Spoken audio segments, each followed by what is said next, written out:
4BC, here's Brisbane. And on the major parties launching their election campaigns with 24 hours remaining and 24 days remaining, I should say, until the state poll, there's a lot of interest in what is happening on the official campaign trail. It's something that it won't disturb veteran independent Senator Pauline Hanson, all of the speculation and talk between the two major parties here. Today, Senator Hanson and One Nation's Keppel candidate James Ashby are going to join forces. They have joined forces in Brisbane to launch their campaign. I'm pleased to say that Senator Hanson joins us on the show now. Good morning, Senator. Good morning. Thank you for having me on. Nice to talk with you again. You're in town to promote your pledge to preference Labor and the Greens last. That's a big statement from yourself, and you're standing by that, obviously.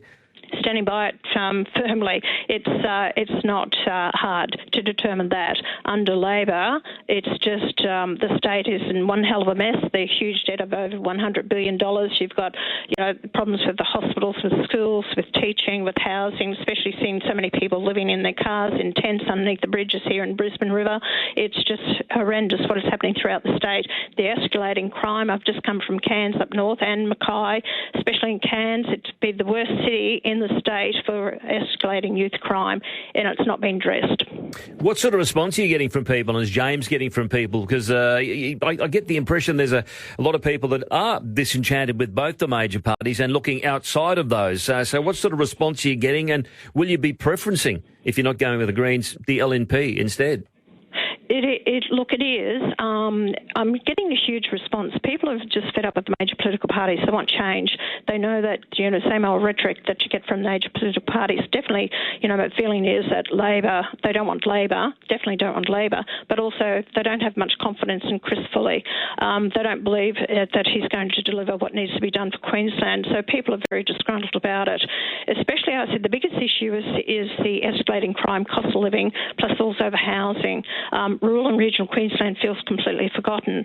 But also, I think that it's time for change. It really is. So if we're going to put the Greens last, people have to understand, I've worked with the Greens on the floor of Parliament. The Greens-Labor government federally is not working for the country. High immigration, that's a problem for the housing crisis that we have.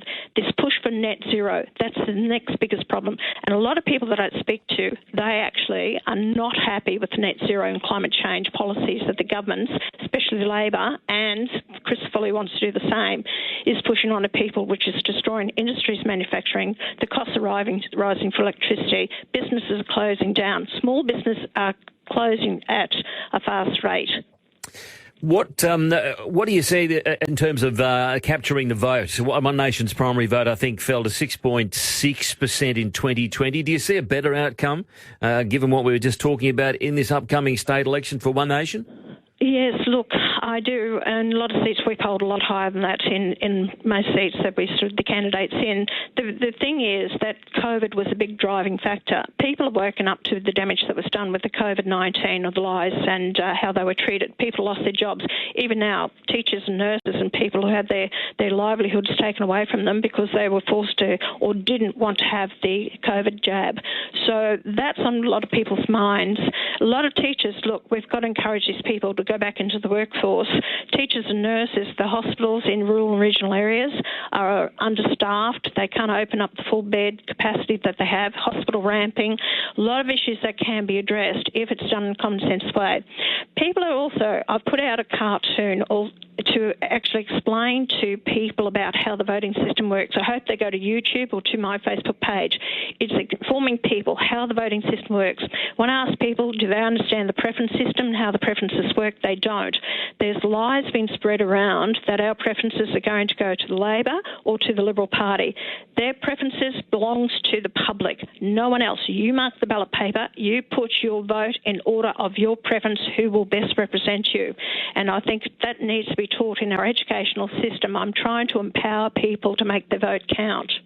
So would you be preferencing anyone? Where's your preferences go? We're going to put out how to vote cards on recommendations that we think and we're going to look at the seats individually. But as I said, Greens will definitely be last on our how to vote cards, and Labor will be last as well. I think they've done damage to our state. It's time for a change. Where people put their preferences then with regards to LNP or the Katter Party, and we've tried to work closely with the Katter Party and other prominent independents that I think will be good for the state. So our seats, it's only our recommendation. I'll say to people again, you look at the candidates, you understand their policies, what they stand for, and it's about the people's vote. We can only recommend, as every political party can. So look where you cast your vote. But please, people, think seriously. The Greens are doing more damage to this country with their policies, high immigration, high refugees, the division that they're causing. They are not good for the state or for the nation. It's certainly not working at federal level. You're 100% correct there. So do you see that Labor are going to try and do some cosy deals with their mates in the Greens, seeing they're so on the nose, as the polls suggest to us for a long time now here in Queensland? Of course they will. They always do anyway, because they need the preferences from the Greens to get them over the line. That's why deals have been done.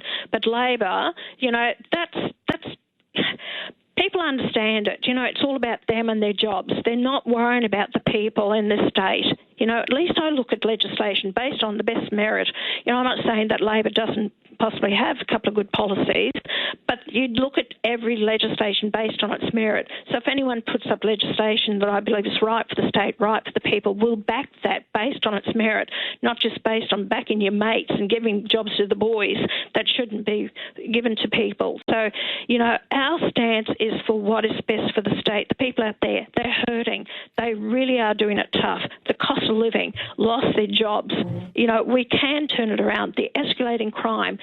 People lose their, businesses and escalating cost in insurance as well. This is all due to government policies. The Miles government is not right for the state. They've got to be thrown out and a clear message sent to the people of these politicians. You can't keep abusing and taking the people for granted. So this is the people's chance on the 26th of October. Have your say, but use it wisely. And I'd say to people, give One Nation a go. Let us have that opportunity to represent you on the floor of Parliament. And if you don't accept what we put forward to you, then you've got your opportunity 4 years down the track, but at least give us a go. How do you see it panning out? Do you see it going with the polls, or are there some sort of school of thoughts that I've heard that, they may not get enough to get over the line for a majority government, the LNP up here, and it may be the independents that garnish a fair few votes, and may have a say in things in terms of the leadership of the state. It will. Look, I think the LNP will struggle, as I said, on the ground. People aren't happy with Chris Foley and the LNP. They feel the same old rhetoric. What it's done. He wanted to go with the treaty. He's wanted to go with the net zero. He wanted to go with no nuclear. He's not open-minded. He's a yes man. He's a moderate. What we have to have clear, decisive decisions that need to be made for the state and for the people. And the thing is that if we do get the balanced power, it will be used wisely. We have no intentions of being anyone's yes person. Like I said, every bit of legislation looked at on its merit, what's best for the state. There's no bleeding bloody hearts. It's all about what we need to do to ensure that people have a decent standard of living and a way of life. And sick of jobs for the boys and looking after your mates, or jobs for these politicians that are incompetent and shouldn't be there in the first place. So what I'm saying is, if you want true leadership, you want true decisions made on your best interests, then I think you should consider voting for One Nation at this next election. How broadly are you running, Senator? Are you going to be running not only in regional areas? How many seats are you going to be running in? Seats. We're running in every seat. Wow, okay. So, yes, we're taken this seriously, and my passion for the country and for the people hasn't stopped. And I can't be bought. My vote can't be bought. I actually am there for the right reasons. That's why I've stuck with it all these years. And I've got a great leader in James Ashby. And if you watched him and what he stands for, it's the same principle. We're fighting for the people out there, and that's why it's important to us. And we've got a lot of very, very good candidates that are coming from great backgrounds. Just think about the nurses, the doctors, the police, the ambulances, and these different ones. They're actually, have been hurt tremendously through COVID. No one's been made accountable for it. Bureaucrats are not running the state. Put people in, politicians who can do the job for the people and make the right decisions, not run by the bureaucrats. All this red and green tape. They're shutting down industries, businesses, the fisheries, the farming sector. These people want some representation, and I intend to give it to them. How prominent would you be in the campaign involving your candidates and James Ashby? I don't imagine we'll be seeing Anthony Albanese up here anytime soon. He's on the nose. Labor's on the nose. They're not even running their traditional colours and livery on a lot of their banners and flyers. Will you be prominent? I am very prominent, actually. I've just come back from Mackay on the weekend. I was prior to that Cairns. I did 4 days in Cairns. I've been to Maryborough, Gympie. I've been, to the coast. I'm heading up to Serena and Mount Morgan, Rockhampton, Yeppoon, right across the whole state. I'm going to have a very busy next 2 weeks, and the response has been absolutely fantastic. People are fed up with the major political parties. They want change, and it's been a great response, but I don't take that for granted. And this is what I say to people, and that's why I put out this cartoon, to explain to people how the voting system works. I want to empower the people. I asked a room of 120 people. I said, how many of you know how the voting system works and preferences? And only 8 put up their hand. That tells me they've kept people dumbed down. They don't want people to know how the voting system works. I'm encouraging people, go and have a look at it. Make your vote count. Well, you've certainly sound like you're motivated and ready to go. Before I let you go, can I ask you, do you have a response to obviously the attacks that have happened with Iran on Israel today, but more to these rallies that are planned, and I think it's been weak leadership from Anthony Albanese and not getting on top of the anti-Semitism, but these rallies that are planned in Sydney on Monday for 60, 70,000 people, and they're trying to shut them down because there's Hamas and Hezbollah flags now being shown. Your thoughts on all of that? Do you agree that they should be stopped?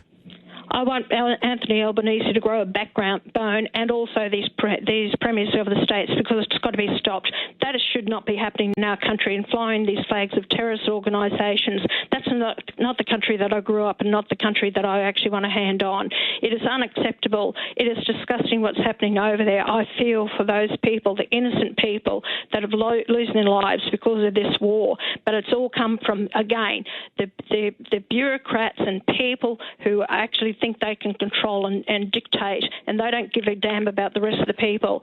But here in Australia, don't bring your problems here. As I've always said, that is not our issue here. Your protesting is not going to do a damn thing for what's going to make a change over there. What it's only going to do is stir trouble in this country. And when I see the hatred that is shown towards Jewish people who are here as Australian citizens, it breaks my heart.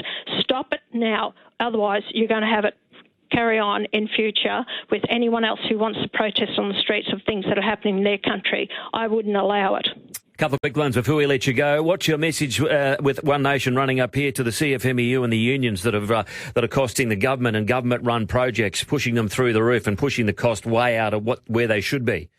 Well, it is, and that's what they've done for years and years. That's why we supported the ABCC when the government brought it in 2016-17, is that we had to put a stop to it. It's adding cost about 30%. I've seen businesses, and I've spoken to them individually, they've gone under unless they handed over a few $1,000s to CFMEU. They wouldn't allow them to deliver their concrete and went off. So they have no regard for anyone but themselves. It's all backing each other, mates and all the rest of it. Look at who's leading the political parties. Look who's the union backing, the leadership. Look at Wayne Swan now. He's head of the organisation. The whole thing is a bloody rot, the whole lot, right from the beginning, to do with superannuation funds they're using that money to fund the government who are bringing in these climate change projects and everything like that. It's a dirty scam that's going on, and people are the pawns in all this. And this, where the CFMEU, I've got nothing against unions, but when they get to a stage where they're actually running the country and running the government, I have a big problem with it. Last one, question without notice here. It's a big issue with our listeners, I know, particularly after the Lions won the premiership. We've got the best team in the land here. I can't believe the lack of leadership and vision of both the major parties when it comes to getting Olympic and Paralympic infrastructure and a stadium plan in place for this city. Your thoughts? That's it again. again, where's the proper consultation process going with it and the cost involved with this? Now, people are against Victoria Park, and is it the right place? What I'd like to see, the Olympics spread across the whole state. They can have sailing up in Mackay. If you spread the cost of the Olympics in the other parts of the state, you're going to, everyone will have an opportunity to benefit from having the Olympics. Everything doesn't have to be held in Brisbane or the Gold Coast. Let the rest of the state benefit from the Olympics if it's done properly. Well, nice to talk with you, and I appreciate your time, Senator Hanson. Hopefully we'll get to chat again throughout the next couple of weeks. I'd love to. Thanks for having me on. Senator Pauline Hanson, One Nation, running in every seat, throwing the gauntlet down, means business, wants everyone to really consider their vote, have a look at your preferences. What did you think of what she had to say? She's a straight shooter, no doubt about that, always has been, always will be, I think, and refreshing in many ways.